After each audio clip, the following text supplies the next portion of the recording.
Bir xotin kechqurun ziyofatga ketishibdi, bitta kichkina o'g'illarini tashab, uxlatib qo'yib, ziyofatga ketishibdi.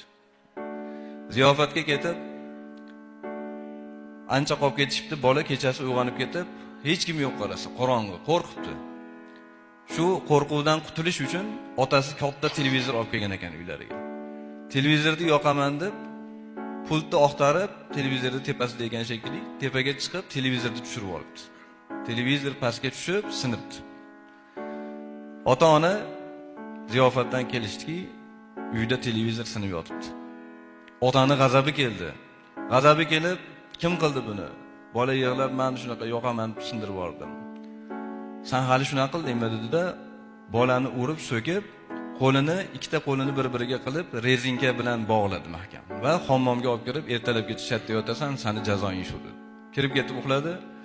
Tongda ota-ona eshikni ochib qarasaki, hammomda bolani qo'li ishib ketgan. Chunki rezinka qisib, qonni o'tkazmasdan ishib ketar ekan.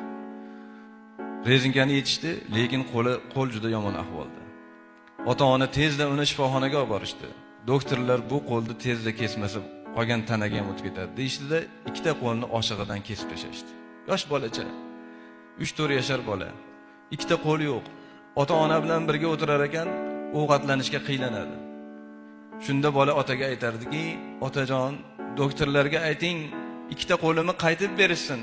Katta bo'lib, pul topib ishlab, men sizga ko'pgina televizorlar olib beraman. Otajon, qo'limni qaytib berishsin" dedi.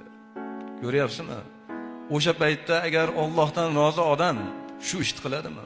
O'zini jigari, orzular bilan shu farzandni ko'rgan. O'zini farzandini nima qildi? Bu nimadan kelib chiqadi? Allohdan rozi odam bir ish bo'ladigan bo'lsa tezda g'azabi kelmaydi. Telefoningiz sinib qoldi, bunga siqilmang. Yo'qolib qoldi, siqilmang.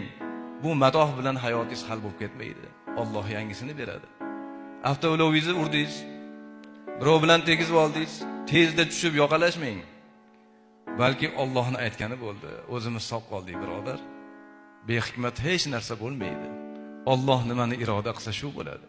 Biz Allohdan rozi bo'lib yashasak, hayotimiz ham va oxiratda Robbimiz bizdan rozi bo'ladi.